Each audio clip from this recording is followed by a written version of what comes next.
Hello, everybody, and welcome to the DEWANDREW conspiracy.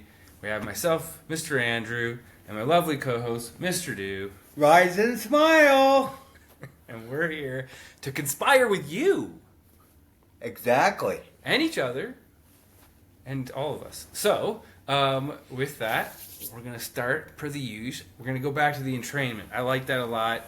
Got my Hawaiian shirt vibes. We want to get entrained into those, don't we all? I mean, at the end of the day. I could be in Hawaii even though I don't have the blazing colors that you do. You could. Anyone can be in Hawaii. So we'll just close down the eyes and pretend we're in Hawaii or wherever you just think would be the best place to be. And if you're already there, then leave a comment and let us know where you're at, okay? Anyway, imagine where you want to be, your happy place. We get any wiggles, and then I'm just gonna call it out. So we're taking it in when I call it, and an out when I call it through the nose. All right, inhale, exhale, inhale, exhale, and inhale, and exhale, and one more, and inhale, Deep, deep, deep. and exhale. All the way out. All right. That's lovely. It was.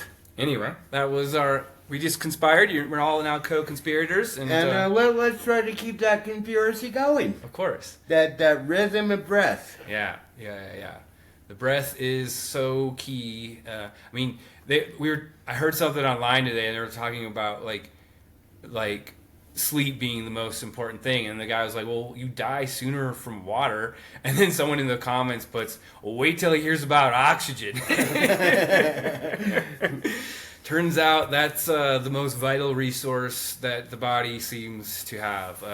Right. Even the longest breath hold I've ever heard of was with a guy who took straight oxygen first to really oxygenate his entire bloodstream. And then, he did it underwater, and I think it was something crazy, like 24, 27 minutes. Wow. Yeah, so the human body has a tremendous capacity to hold, but you can go more than 28 minutes without water. So air is the most important thing we have. Unless you're a fish. In which case, water is the most important. Well, it is, but there's still But they have to get oxygen out of the water. Indeed. Wow, this is really getting into what I'm feeling. As I got my ginger bite, the last ginger bite, but I was just thinking, this is my last day in Colorado Springs, Andrew, and I'm just thinking that be careful not to quack me up because I'm like on the I'm on the edge of an absolute explosion of gigglyitis, and I just realized earlier this morning that hysterical psychotic bliss has finally reached every human on the planet.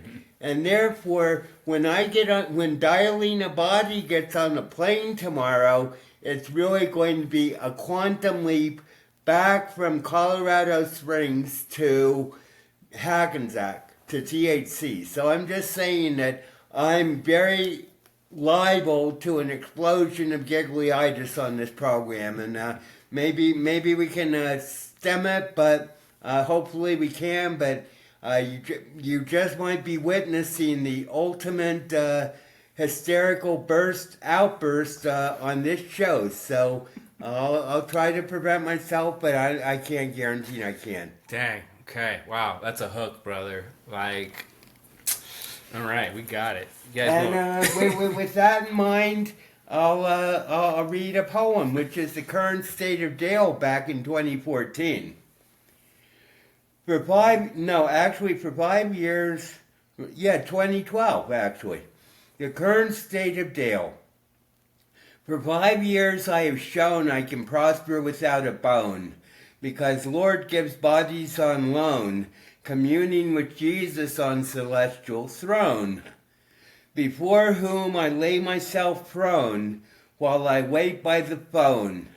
hearing nothing but the dial tone, praying I shan't be forever alone.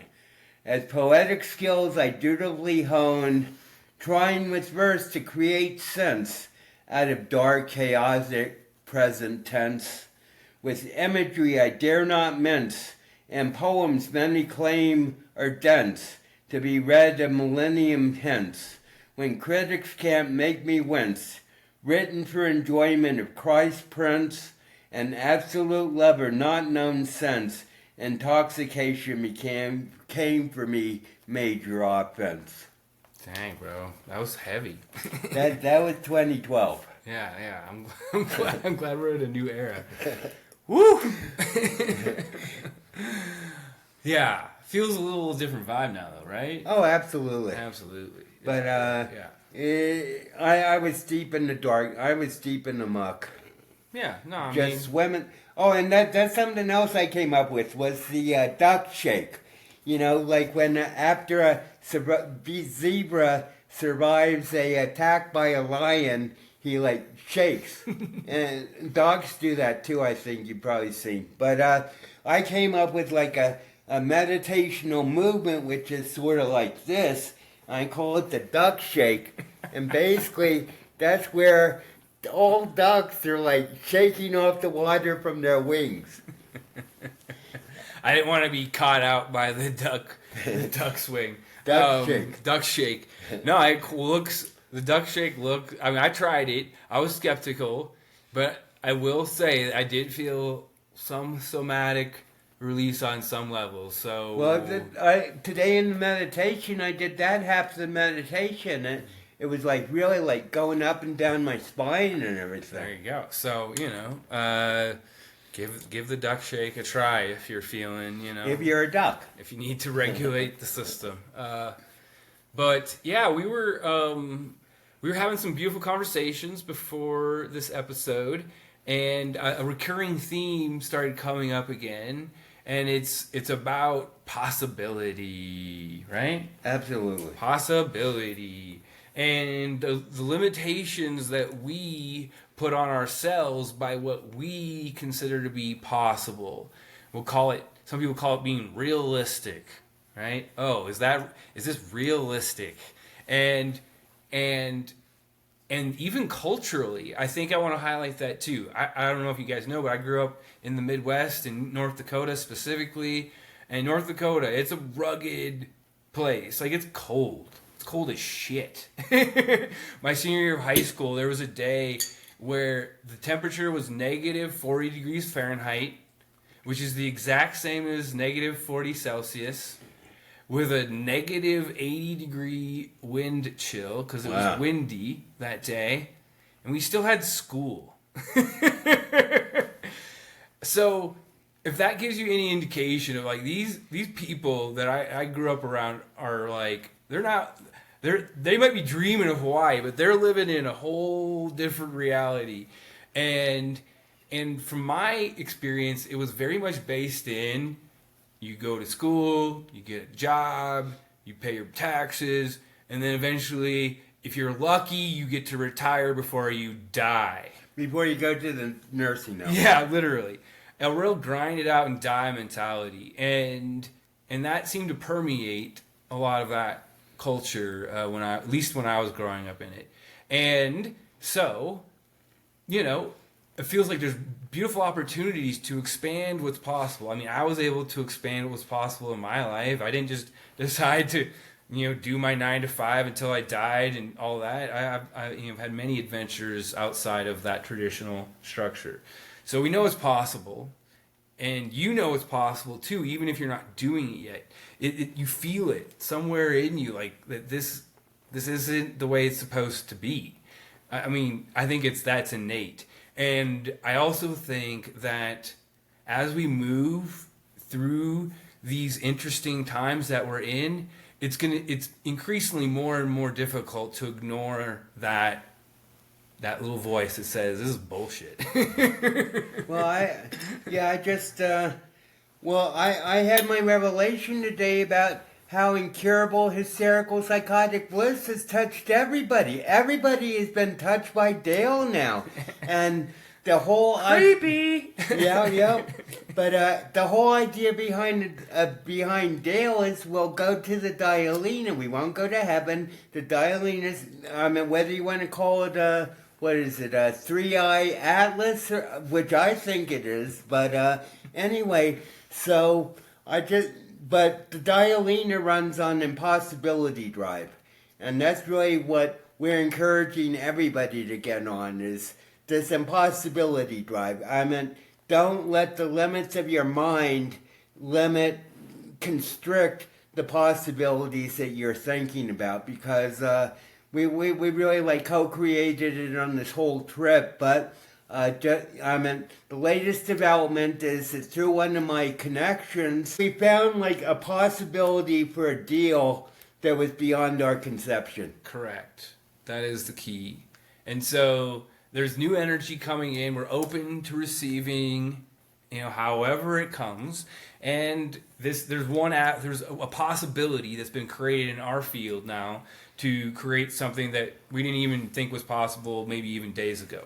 And so we'll see. It will happen or it won't, right? Stay fluid. But the possibility itself starts to excite things in the brain. We felt it, right? Like, oh wow, this might be coming soon, or than we thought, or whatever, right? And so I think my point is I can already point to the things that have happened even between us, but also just in life of true blessings coming in when you least expect it, how you least expect it, but usually like with really amazing timing. And that I think points to just a structure that's innate to this experience. And so tapping into that frequency of like worthiness to receive it and possibility that it can happen are like two major kind of like hurdles that I've had to overcome. Like even like before any of this happened, there was opportunities coming up, and we talk a lot about the Matrix. We watched the whole series while he's been here, but in that first movie, if you guys have seen it, right, there's that scene where he takes the pill and he starts getting like pulled into the mirror, and he's like, it's like he's not sure that he actually wants this to happen, but it's happening, and that's been the sensation in my body when good things are coming. So I don't know if that's indicative. I don't know if any other of you have had a similar experience. Leave a comment if you have. But it's borderline. It's like excitement with this like little bit of like whisper of terror, because the former version of yourself still wants you to like stay there or something, and the new version is like, come on guy, let's go. And you almost have to like trust that it's always going to lead to something interesting, even if you don't quite understand the full arc of it. It's going to be worth taking the leap, right? And that taking the leap is like, well, I think that terror with the ego is really what you're talking about. That, I mean, everybody says the ego is here to, keep us safe. But actually, I feel the purpose of the ego is to regulate the libido, which I don't know if people know this, but Freud said there's the libido, the ego, and the superego. And basically, they develop separately. I mean, the libido is the basic drives you're born with. And that's like a solar energy. That's like a solar reactor. And the ego develops as you grow in order to sort of like filter, direct the light of the libido into like hopefully positive but not necessarily positive outlets. And then the superego, just to complete the triplet, is basically the ethical and moral structure that you develop through the ego regulating the id. So basically, I think that it's really like important not only to be aware of the ego fighting resistance to the change, but it's also equally important, if not more, to realize that it's the libido actually wanting to express itself. And even though everybody thinks the libido is blind, it's not. It always has a direction. And that's why the ego can be very destructive in the course of your pursuit of the impossibility. Hot take from Dale. I like it. No, we're going deep today. Going straight to Freud. Okay. No, there's some interesting that structure. I mean, I can get behind that basic essence, that kind of way to explain it, and you're right. Like, so it's channeling this energy. This primordial basic energy that every human has, and that's basically the God. I mean, the libido is basically the union of God when you're born. Union with God when you're born, and your whole development is basically learning to deal. I mean, this is what I feel. Your whole existence is learning how to control the impulses of the libido to bet. And everybody thinks it's only sex, but it's like really hunger, thirst, oxygen, whatever you want to say. That's what the libido wants. And therefore, the libido wants it best for the vessel, but the ego basically develops to hold the libido back. And that's really breaking down the barriers between the ego and the libido, I think, is essential to like impossibility dreaming. Yeah. Yes. Engaging the impossibility drive. You know, we talk about delusion a lot on this show too. I mean, we're tapping into really just that we're trying to access the primordial code. I mean, that's sort of what it is, right? Like what's the like structure for optimum human? And if we can take that structure and use it, then we become optimum human, and then everything changes because we're operating from a different perspective completely as a collective, not just one person here or there. And you know, I think I feel like that energy is coming in inherently. It's like there's an evolutionary stimuli. Tsunami. I call it an evolutionary tsunami. Yeah.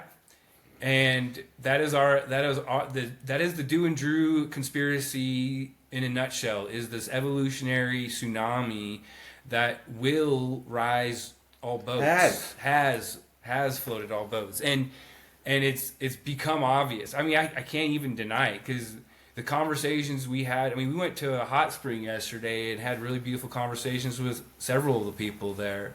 And you know, they're tapping into something that we're talking about. So it's being reflected in our outer reality, regardless of how it's getting there. And you know, we're excited to share that. That's why we're here, to share it with y'all and have more people join that conspiracy with us.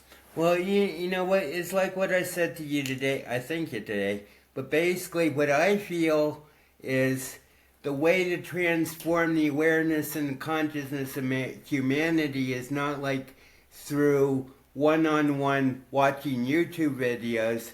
It's basically raising the whole collective subconscious to a fourth to sixth dimension level, where all the old archetypes basically vanish, and we're given a whole new set of archetypes by which we can define ourselves, even though the old archetypes don't go away, and they're very useful in certain, you know, but this is like a whole new level of archetypes that is coming in, and the whole world's consciousness, the collective subconscious that Jung talked about, has been raised to the conscious level, and that's why we can talk to everybody. There you go. Yeah, that all feels pretty true. So what are we doing with all that, Dale? What do you think, man? I mean, well, I'm trying not to quack up. He's trying not to. Yeah. I have been noticing without my teeth, I really have a duckbill. You really do. The duck showed up for us yesterday. We were at the hot... Can we talk about the hot spring real quick? Sure. Okay. It links if you want to. Yeah, so it was like a 2-hour drive west of the springs. It's called Cottonwood Hot Springs. There's a creek and a pass, a mountain pass. So there's this creek that runs through this mountain pass. And then there's also these natural hot springs that emerge in this area too.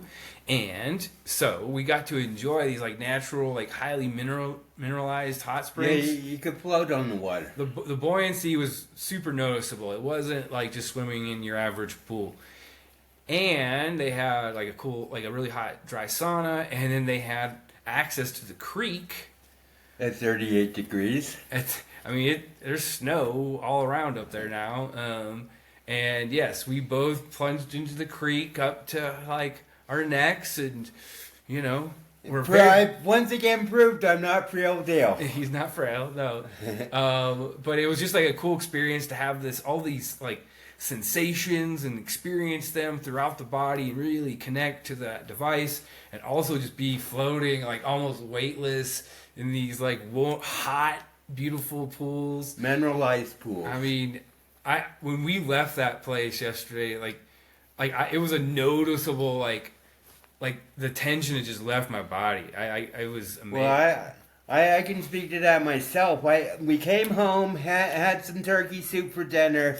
At 6:30, I said I gotta lie down, and I woke up at 3 o'clock for a talk with the Empress, and talked for 30 minutes, and then went back to sleep till 9 a.m. So basically, I slept for 14 and a half hours, and not only did I need that before I go back to Hackensack, but it's a testament to like how relaxing the springs were. And I just wanted to, it's called Cottonwood, and actually they have like a hotel. It's like a very nice complex. If anybody's interested in like checking it out. It's a very simple place. It's not like overtly bougie or anything like that, but the staff was kind, and the free coffee. The setup was just really flexible. You get unlimited time, so time isn't even like in your mind, and it was relatively quiet. But if you wanted to chat, that was available. And of course, there weren't even that many people there. I think there was like 10 people there or something. So it felt pretty intimate. But yeah, it was a great experience. Well, I just want to also talk about the people that we talked to, because I gave my usual introductory "Hi, I'm God" joke thing, and they didn't get freaked out, and they got the joke when I said how could God be 5'8", and that was like very encouraging, I did it with your friends here the first day, and like you said, it was a perfect circle, and I should have just shut up, but I did shut up this time, and Andrew's like ability to explain me has grown exponentially in the last 3 weeks. So basically, I'm just translating. I'm not explaining anything. Right, translating. But yeah, so there was like a very nice young couple, and then a certain Karen that we met in sauna, who said, "Yes, we met a Karen. I'm not a Karen. I'm named Karen, but I'm not a Karen." And I knew exactly what that meant, because BFF's sister was a Karen, and she was a Karen. And yeah, the buoyancy was such that you couldn't put. It was very hard to put your head underwater. Yeah, yes, and Karen was cool. She was fun to talk to. Started talking a little bit about, her sleep, and how, maybe cannabis might be able to help in certain ways. And then I started talking about, just other things like relaxation, but also, talking about higher consciousness and awareness, and, how we're approaching life. And there seemed to be a real resonance there. And so, I don't know, it's just more like external validation for like what I think we feel deeply internally, and so it may not be necessary, but it's still fun. And right. So let's have fun and experience other people enjoying a more aware existence. I think that's great, right? I just came up with the word I was looking for: singularity. So that's basically, so far as I understand, basically that's where the infinite timelines possible on Earth all converge into like one point. And to me, that one point is the point of the Big Bang. Where, because the Big Bang, they say, out of nothing came this point that like exploded, and that's how we got the universe. So, whether you believe that or not, I'm becoming more and more skeptical, but I do believe in the concept of the Big Bang, and this what singularity, and this singularity where basically all mankind like comes to a point of convergence of understanding, and then explodes back into individual selves, and that's basically how the Brahman basically created the universe. He just basically cut himself up in like infinite pieces to put himself back together again. Yeah. Dale's riffing today. He got that sleep last night. Well, we could talk about that if you want to. Well, I mean, it has come up more than once, and it came up with Karen, too, right? She struggles with sleep, and of course I feel like it's a very foundational aspect to human. Well, I don't struggle with sleep, but I don't get enough. You have a belief that says I get sleep when I need it. Right. Right. When my body wants to sleep, it does. It does. And I also am very dedicated to getting the most out of every 24-hour day, which is a dale that I can. So therefore, some dales last more than 24 hours in order to complete everything I need to. Yeah. I understand that. I also feel like there's always tomorrow, bro. Like, you'll do it tomorrow. Well, that's the thing, to get the DIALENA totally in shape for bed, it like takes a lot of organization. Uh-huh. And speaking of DIALENA, I think I mentioned this. The DIALENA body tomorrow is riding on the DIALENA plane back to Newark, but is not going to be in a state of desperation. It's going to be in a state of celebration. Phew! Thank goodness. Yeah, that's true. We're flying tomorrow. He is flying tomorrow. Dale to Dale tomorrow. Yeah. Big deals. Big deals. No, I mean I get it. It's a big deal, and we're looking forward to you flying through it smoothly and to get back to the old sack and shaking things up a little bit. I came out as Roger Joseph Dale Edward Allen Tompkins Walsh, but I'm going back as Stizonian Malcolm the last quack from Hackensack, and that's really like to wrap up this whole program, this whole movie. Stizonian Malcolm only shows up at the end of the movie. So, congratulations, humanity. You made it to Stizonian Malcolm. So, everything will now naturally progress happily for everybody. Yeah. And if you're listening to this, then you're on the ground floor. Indeed. Yeah. He began to integrate Stizonian the day a couple of my friends came over. And that was where he kept talking. He introduced himself, gave him the I'm God and the whole Dartmouth story, and then he starts talking about Stizonian Malcolm the last quack from Hackensack. And I'm like, bro, that's a second date convo, okay? Actually, third date. Probably third. Talk about the starship on the second date, then bring in Stizonian. So we jumped a couple steps, and that's fine. Yeah, it takes a minute to integrate Dale, as it does with any new human, I believe. I don't usually just go 0 to 60 in any relationship, right? We go there as we go through the gears. Well, we feel it too, because some people do want to go there now, and some people don't. And I'm willing to respect the speed they like to progress. I guess maybe I usually push. I do push, but you're just like, fuck it, let's just go. let's step up to the DIALENA immediately. So we'll see. I'm gonna speak with them at some point. They're friends I talk to once a month, so we'll see how they feel about it. But it was a fun encounter, nevertheless. And you're a lot more mellow about it now than you were on the night of it. Well, I've had some time to realize that there was no reason to get too worked up. Yeah, no. I don't know. Anyway, so I realized that I care a little bit, maybe more than I need to, about how other people are perceiving you, and so now I'm learning what to do with that information, basically. Right. So. So have you had a change a heart about your view of in the wild? We were thinking, we were like mentioning that today. Yes, But for those of you who saw our last episode, we did discuss briefly Into the Wild. If you haven't seen the movie, it's from 2007. This kid graduates from college and just runs away from home and goes and like disappears and travels the world or the United States for 2 years. But spoiler alert, he goes to Alaska and he fucking dies. That's the end of the movie. Is him like written by Sean Penn. Right. The end of the movie is him just looking up at God and being like, "I'm dead," and very similar to that. And I suggested the movie. It was like free on YouTube with ads. So I suggested the movie to Dale because I remember really sort of enjoying the story.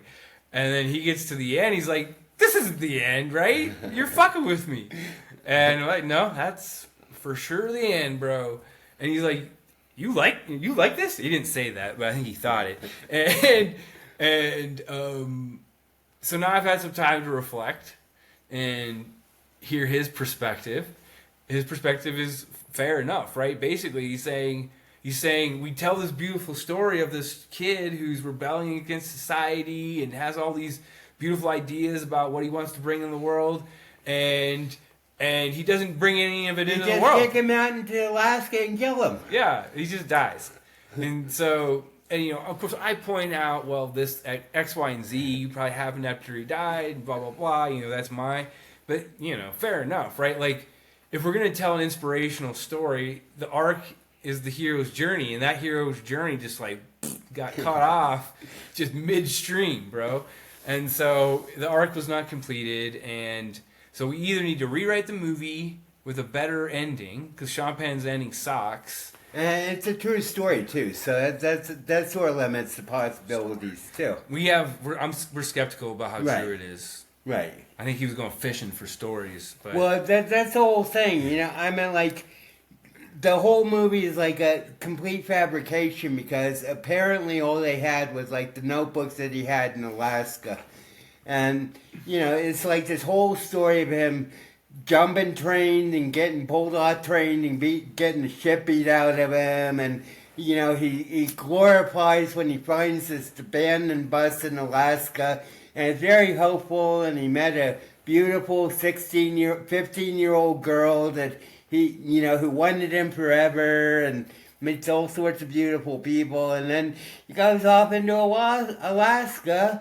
And he decides that he wants to go back to civilization, and he like placed his hat in a tree so and when he crossed the river the first time, it was like just basically a creek, but when he goes back to cross again, all the snow is melted, and it's a raging river. So he like goes back to his bus, eats the wrong thing. He like is looking through this plant book to see what he can eat because he's starving to death and he eats the wrong thing, and says it causes you to starve to death, and he dies. It's almost like 2 pages of the book were stuck together or something, and so he thought it was one thing, and then he flipped the page, and then it's another thing, and it says, inedible. Basically, if it can be treated, but not if you're in the middle of nowhere in Alaska. Right. And... So you keep hoping, there's gonna be like a rescue crew or someone's gonna encounter him. Where's God? I mean, he's always talking about God, but where's God? And no one comes to save him, and he dies. and 200 find him 2 months later. Yeah, just frozen, or I don't know what state he was at that point. But yeah, I get it, bro. Like, no, the story doesn't end that way. Right? Obviously, we're not dead, are we? And so, we've overcome, things in our own individual lives and lived to tell the tale, and now get to bring something cool into the world, is how I feel about it, right? Like, we have a bag of tricks, things that we've learned from the school of life that can now, Well, every journey is worthy. But it's not worthy if you die in the middle of it. Well, maybe not be movie worthy, but right. But I'm not going to No, judge. I'm talking about every human journey is worthy if you can survive it. Yeah, but I'm not going to judge that person's experience just because they died. No, I know, but Allegedly, they were a real human, right. right? Okay. No matter how much of the movie was, quote, fabricated, allegedly. No. Well, I'm just thinking about, every person's journey is worthy, and his journey was definitely worthy, but didn't deserve to be terminated like that. Right. I mean, Well, and that's really what I'm talking about. Where's God? Because I feel that God is in everything, and He wouldn't let one of His precious children die like that.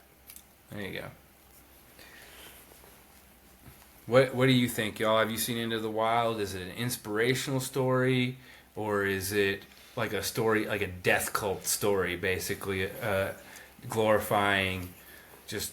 Is it life is a bitch and then you die, or is it we find our own light in everything we do? Yeah. And do you like Sean Penn? No, we don't actually care about that. Anyway, all right. Well, that was fun. But yeah. So I thought I could sort of summarize my trip to Colorado Springs. It's been quite an adventure. We started out in Hackensack. I'm not sure exactly what the date was, but it was a Friday, and we drove to Dayton, Ohio to meet what I believe is Zayla, who's the ultimate heroine of my novel, Velvet Velour's Follies, Book 2, or The Flight of the DIALENA. So anyway, I materialized her, at least in text, and she said she was in Dayton, Ohio, so we met, I agreed to be pulled out of Hackensack to meet Zayla in Dayton, Ohio. And so we were off on an 8-hour trip, which was very fruitful, but didn't produce Zayla. She basically ghosted us. So, not to be discouraged, we moved on to Kansas City, but maybe you want to tell a story, but in Dayton, there was a hotel night manager who was from the city in India that Andrew had been in for basically a year and a half or something? 2 years, yeah. 2 years. Mm-hmm. So this night manager was from the town that Andrew had been in. So then the next night in Kansas City, not only did we go to Joe's of Kansas City, the best barbecue in the world, according to Anthony Bourdain, one of the 13 places you have to eat before you die. And but the same thing happened. We had a night manager, different hotel chain, different everything, different town, obviously, after 8 hours drive, 9 hours. And he was from the same city as the previous night manager and Andrew. Yeah. So the synchronicities didn't stop there, because then I give my nephew in Kansas City, who I haven't seen for 18 years, a text, I think it was. And, I say, hi, I'm in Kansas City for the night. Can we get together for breakfast? And he says, yeah, I'd like that, but Mom and Pete are here. Pete is my sister's new second husband. So he's not new. He's been around for a long time. But anyway, so I say, well, invite them. So universal convergence. Lord is looking after us. I mean, that's really when I knew this trip was blessed, because my sister lives in Italy with Pete. She was in town for the marriage of my other nephew, his brother, who had just had a baby by his fiancée a month before, and they got married, so that's why Elizabeth was in Kansas City, staying with Logan. So, that's beyond, that was providential. So, we get to Colorado Springs, and Andrew shows me all the highlights, the great parks, and I'm just thinking I can't go back to Hackensack, you know. But then I'm reconsidering possibilities, and I say to myself, well, actually, Hackensack isn't the muck penitentiary; it's the holiest city. So I'm very much psyched to go back to Hackensack and enjoy my palatial estate. Yeah, the trip out here was a journey. I like that summary. That was beautiful. And yeah, the parks. I love showing off Colorado Springs. I think it's such a beautiful place to be, and the surrounding mountains. I mean, Pikes Peak is just like, it's next level. It's like Majestic. That's like the city skyline for me. Instead of the tall buildings, I have a snow-capped peak on my looking out on my front yard.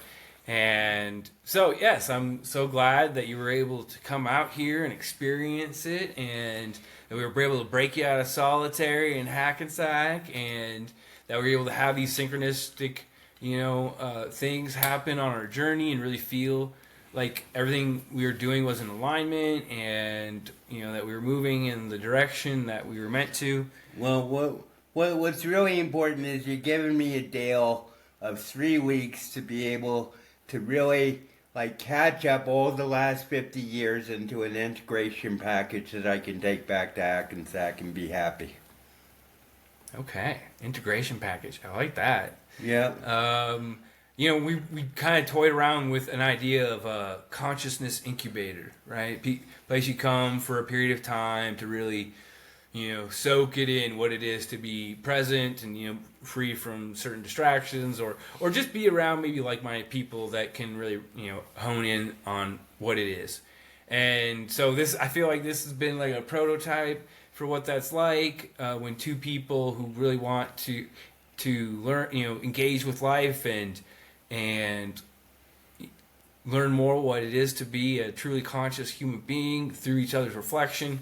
There's been power in this time together, and for both of us, and to be able to now take that frequency that we've experienced back to our respective areas, and broadcast that energy out into our individual little nodes on the network feels like a really cool thing to be able to do. And yeah, who knows? I mean, if you get feisty and you decide you want to be a mountain man, we also have Hawaii, at some point too. That's the largest dream at the moment is my 7-bedroom, 7-bath, double kitchen mansion in Hawaii with a quarter-mile of beach and a Tesla, Mercedes coupe, and a Maserati in the 8-car garage.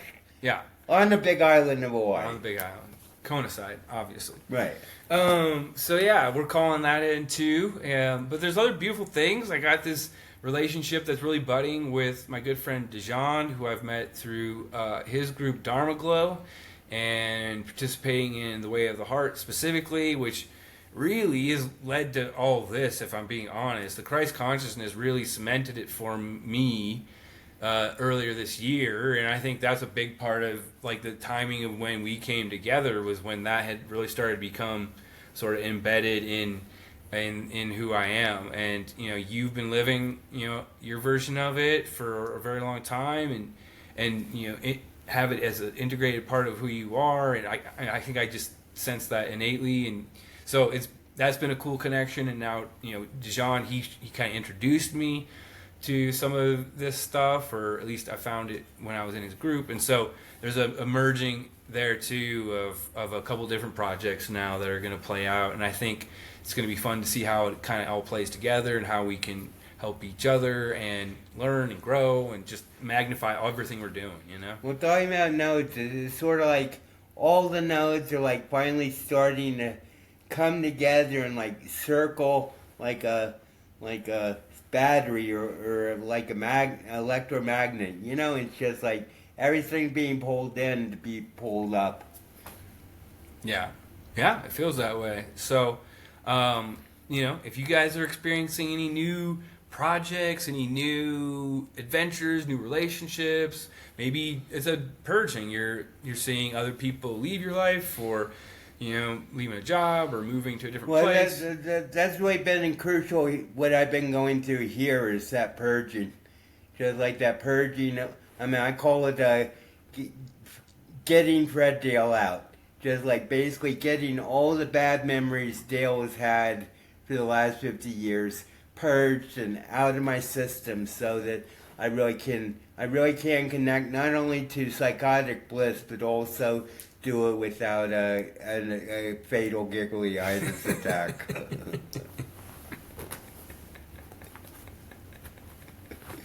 Now you're getting giggly-itis. Well, because it's so ridiculous. But it's all, like, why not? Yeah. Watch out for the fatal giggly-itis, y'all. Yeah. Once it takes over, you lose all control. Well, I remember I used to go up to girls and say, I got a fatal disease or a terminal disease, and they'd say, "Oh, it's terrible. What's that?" Giggly-itis. What's that? That's where I'm liable to laugh myself out of my body at any moment. Yes, indeed. Well, anyway, so... Well, Willow likes that. She's smiling.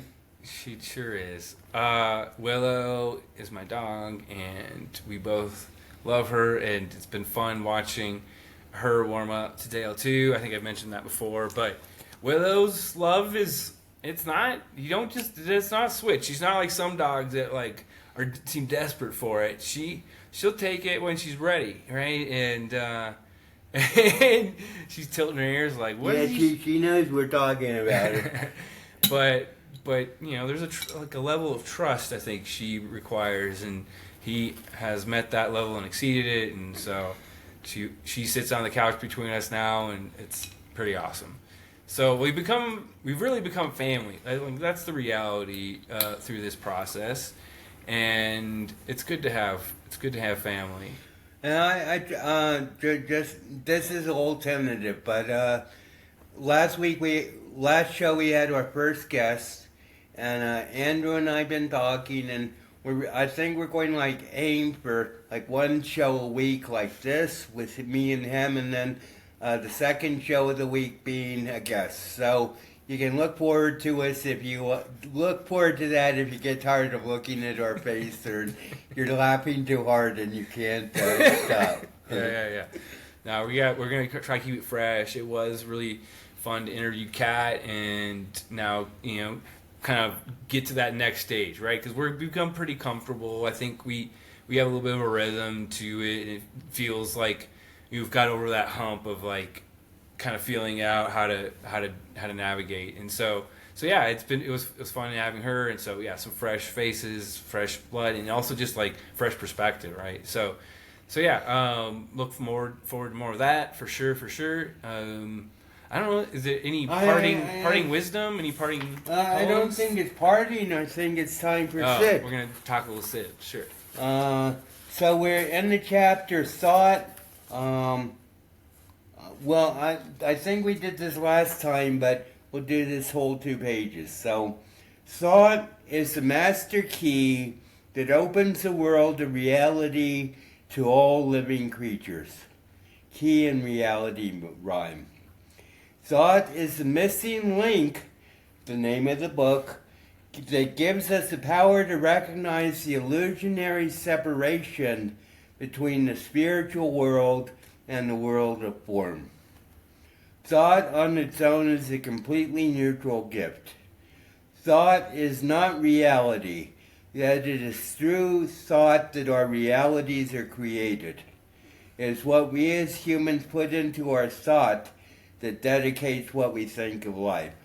And that goes not only individual thoughts, but also what we're talking about today, the thoughts of achieving the impossible. Right. And it doesn't have to be climbing Everest. It can very well, I'm really dedicated right now to making $1 million before the new year.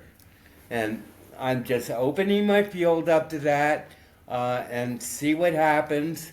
But I also know that with this trip to Colorado Springs, I've put to rest a lot of the Fred Dale thoughts, all the Fred Dale thoughts that were preventing me from realizing the possibilities of which I've always dreamt.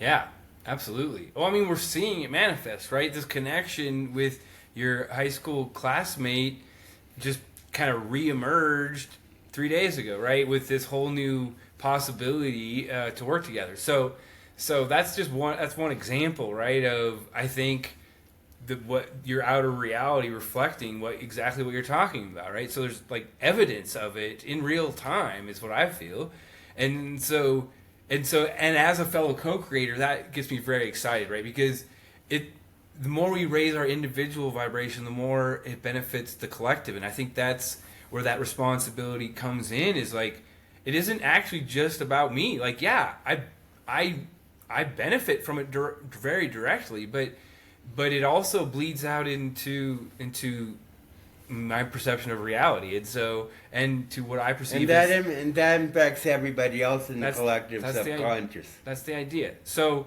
it's a feeding. It feeds itself to a certain extent, right. Especially if you hold that structure, and that's why I feel like the structure is so beneficial.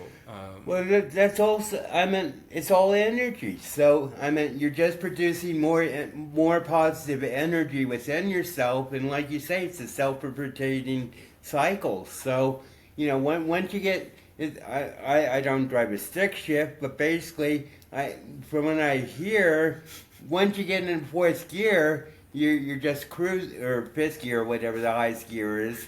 You're just cruising until you have to slow down, but there's actually no reason, there's actually no absolute need to slow down. You can just keep cruising. Keep cruising. Yeah.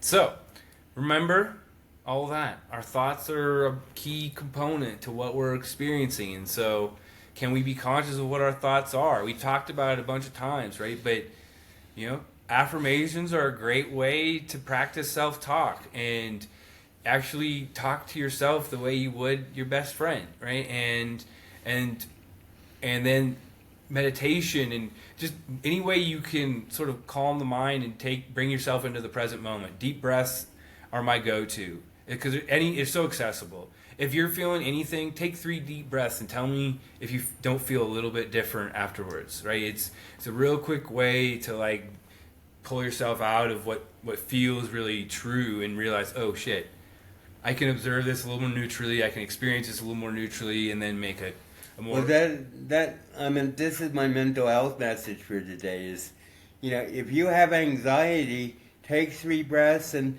Dale, just like plant yourself and say, okay, because I've had a lot of anxiety on this trip, but you can turn it into excitement and anticipation if you are aware that it is anxiety, and it's just like an energy that's going through you temporarily.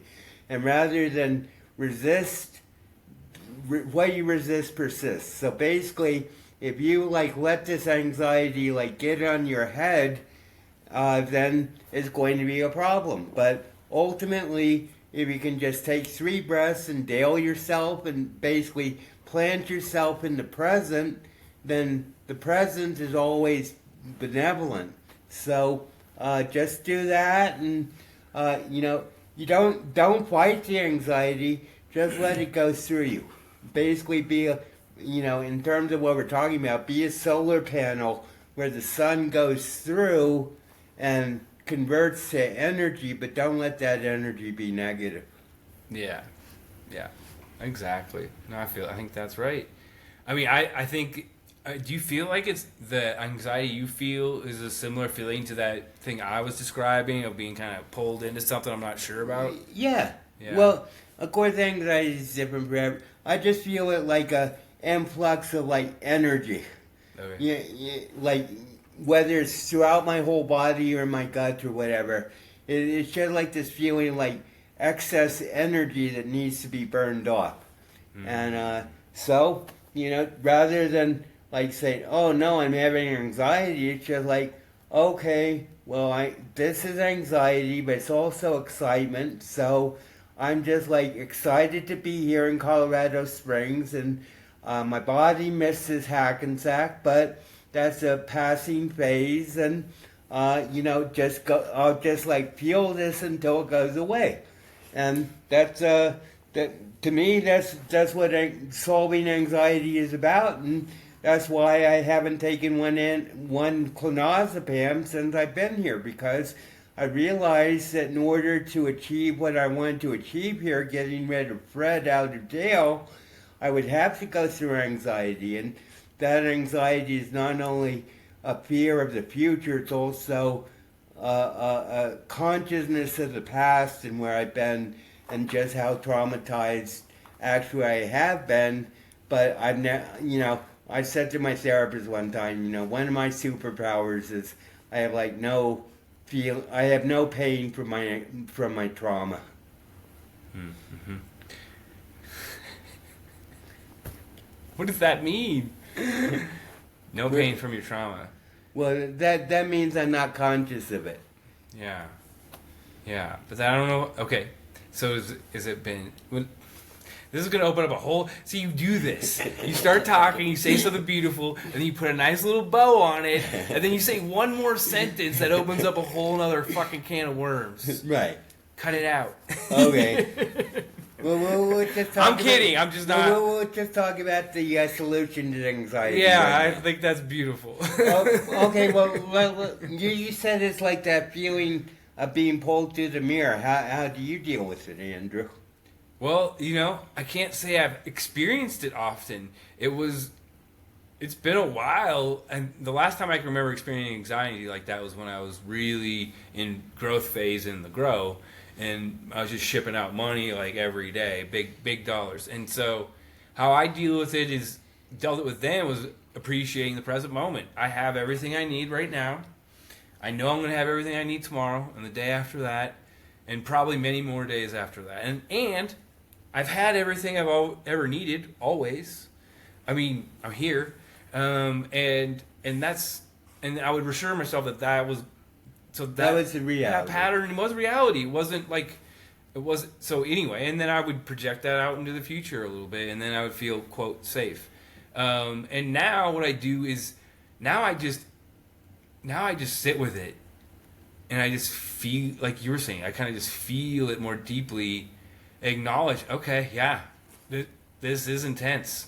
This could be a big change, and my body is going to feel something often when I perceive things that way, and then I wait for clarity to come, because it always does, and usually within a day, but sometimes 2 or 3 days, depending on. I mean, this was the most intense I felt in a long time.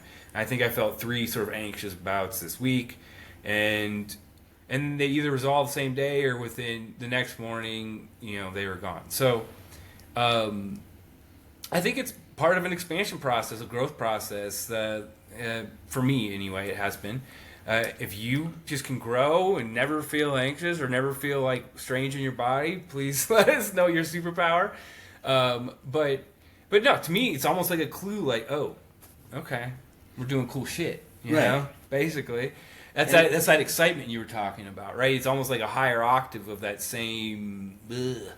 So. Well, everything can be taken positive or negatively, and if you take it negatively, it's going to cause problems, and if you take it positively, this is a new adventure. This is exciting.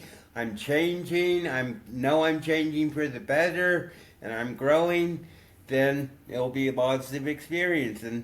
I mean, you might be very uncomfortable for a while, as you experience, and I know I induce that in a lot of people, but I wouldn't think it was induced by you, but I think it was the circumstances. The changing circumstances, but that's because I came into this picture. Oh, I see. You're a catalyst. Yeah. Well, I wouldn't argue with that. There's a component there. I mean, we're doing this together on some level, right? It's not completely individual anymore. So and you could have been feeling my anxiety too, just like I could have been feeling yours. It's possible. Yeah, I wouldn't rule that out. But on the good news, I've accomplished my mission. I've infiltrated every human with incurable psychotic bliss. So get used to it, yours. This is a new reality. This is the reality of Zero AF, and Fred is dead. Zero after Fred, but also always fun, and of course as. But I think that we're exactly an hour, 13 seconds after an hour, so I'm not going to read another poem to extend this. I'm learning my lesson. Just shut up, Dale, after a while, and have a great time, everybody. I hope you found this interesting, and well, maybe you'll just see us next week, next session with a guest, but that's definitely a coming attraction. We love you guys. Thanks for joining the conspiracy.